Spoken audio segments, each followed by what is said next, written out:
Le 18. 4 piqûres, ce n'est pas terrible. 25 février. Elle est drôle, cette Anna Kirilovna, comme si je n'étais pas médecin. Une ampoule et demie égale 0,015 grammes de morphine, c'est ça? 1er mars. Docteur Poliakov, soyez prudent. Quelle blague. C'est le crépuscule, et voilà 2 semaines que je ne suis pas revenu une seule fois en pensée vers la femme qui m'a trompé. Le thème d'Amnéris, rôle qu'elle interprète, m'a quitté. J'en suis très fier. Je suis un homme. Anna K. est devenue mon épouse clandestine. Il ne pouvait en être autrement. Nous sommes enfermés sur une île déserte. La neige a changé, elle est devenue en quelque sorte plus grise. Le froid n'est plus aussi féroce, mais les tempêtes de neige reprennent de temps à autre.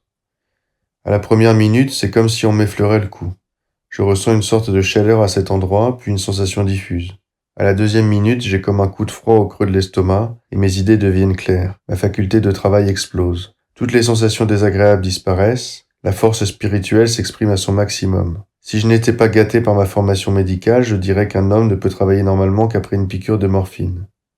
Mais en réalité, à quoi diable un homme peut-il être bon si la moindre névralgie peut le mettre totalement hors d'état? Anna K. a peur. Je l'ai tranquillisé en lui disant que depuis mon enfance, je me distingue par une très grande force de caractère. Le 2 mars. Selon les bruits qui courent, il s'est passé quelque chose de grandiose. On dit que Nicolas II a été renversé. Je me couche très tôt, vers 9 heures, je dors merveilleusement bien. Le 10 mars. Là-bas, une révolution se déroule. Les jours s'allongent et le crépuscule semble bleuir peu à peu. Je n'ai jamais encore eu de tels rêves à l'aube. Ils sont en quelque sorte dédoublés. Je pourrais qualifier le principal d'entre eux de rêve de verre, car il est transparent. Alors voilà, je vois une rampe extrêmement éclairée, elle rayonne en un ruban multicolore de lumière. Amnéris, balançant une plume verte, chante. L'orchestre n'est absolument pas de ce monde, sa sonorité est extrêmement pleine, et je ne peux exprimer cela en paroles. En un mot, dans un rêve normal, la musique est muette. Entre parenthèses. Normal? On peut aussi se demander quel rêve est le plus normal, mais je plaisante. Muette, et dans mon rêve, sa sonorité est absolument céleste. Et surtout, je peux monter ou baisser le son à volonté. Je me souviens d'avoir lu dans Guerre épée que Petya Rostov éprouvait une sensation semblable dans un demi-sommeil. Léon Tolstoï est un écrivain remarquable. Parlons maintenant de la transparence. À travers les couleurs changeantes d'Aïda apparaît de façon tout à fait réelle le coin de mon bureau, que l'on aperçoit par la porte de mon cabinet. La lampe, le parquet luisant, et j'entends, se faufilant à travers les vagues sonores de l'orchestre du Bolchoï, des pas distincts qui émettent un bruit agréable, semblable à un claquement assourdi de castagnettes. Il est donc 8 heures, c'est Anna K. qui vient me réveiller et m'annoncer ce qui se passe à l'accueil. Elle ne devine pas qu'elle n'a pas besoin de me réveiller, que j'entends tout et que je peux lui parler. Et j'ai fait hier l'expérience suivante. Anna, Sergei Vassilievitch? Moi, j'entends. Je dis doucement à la musique. Plus fort! La musique. Un accord grandiose. Ré dièse. Anna, il y a 20 personnes inscrites. Amnéris, elle chante. Et tout cela est impossible à transcrire sur papier. Ces rêves sont-ils dangereux? Oh non! Après, je me lève, fort et plein d'énergie, et je travaille bien. Je m'intéresse même à présent à ce que je fais, ce qui n'était pas le cas auparavant. Rien d'étonnant à cela. Toutes mes pensées étaient concentrées sur mon ex-femme. Mais maintenant, je suis tranquille. 19 mars. Cette nuit, je me suis disputé avec Anna, K. Elle a dit, je ne préparerai plus de solution. J'ai entrepris de la convaincre. Tout cela, ce sont des sottises, Anoussia. Je ne suis pas un enfant, tout de même.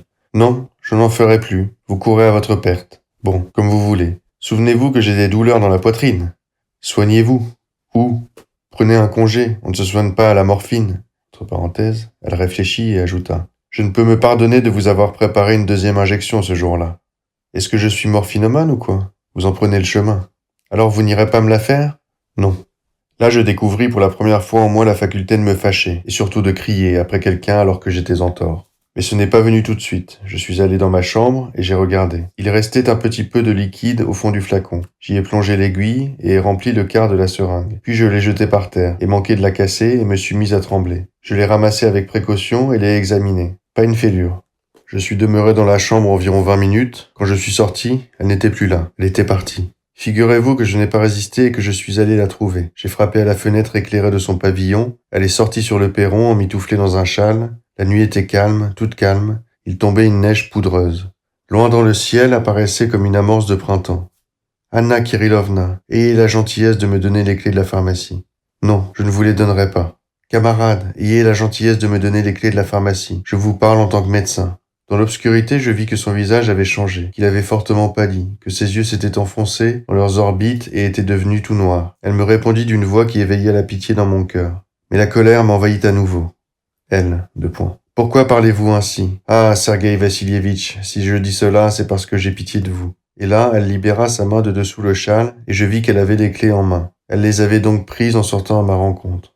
Moi, entre parenthèses grossièrement. Donnez-moi les clés! Et je les lui arrachai des mains. Et je me dirigeai vers la tache blanche du bâtiment de l'hôpital en suivant les planches pourries et instables. Je bouillais de fureur, d'autant plus que je ne savais absolument pas préparer une solution de morphine pour injection sous-cutanée. Je suis médecin, pas infirmière. J'avançai, secoué de tremblements, et je l'entendis derrière moi qui me suivait comme un chien fidèle. La tendresse m'envahit, mais je la réprimai. Je me retournai et dis avec un rictus, « Vous la préparez, cette injection, ou pas ?» Elle fit un geste impuissant de la main comme pour dire, « À quoi bon ?»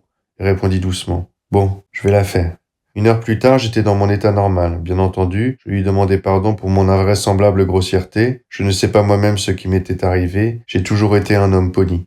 Elle réagit de façon étrange à mes excuses. Elle se mit à genoux, appuya sa tête contre mes mains et dit « Je ne suis pas fâché contre vous. Je sais maintenant que vous êtes perdu. Je le sais. Et je me maudis de vous avoir fait cette piqûre ce jour-là. » Je la tranquillisais comme je pouvais, assurant qu'elle n'y était absolument pour rien, que j'étais responsable de mes actes. Je lui promis que dès le lendemain, j'entreprendrais sérieusement de me déshabituer en réduisant la dose. « Combien vous êtes-vous injecté à présent ?»« Rien du tout, 3 seringues de solution à 1%. Elle se prit la tête dans les mains et ne dit rien. « Ne vous inquiétez pas. » Au fond, je comprends son inquiétude. Effectivement, le morphium hydrochloricum est une chose terrible. L'accoutumance vient très vite. Mais une petite habitude, ce n'est pas de la morphinomanie. À dire vrai, cette femme est la seule personne qui me soit véritablement fidèle. Et au fond, elle doit être ma femme. L'autre, je l'ai oublié. Oublié. Et merci tout de même à la morphine pour cela.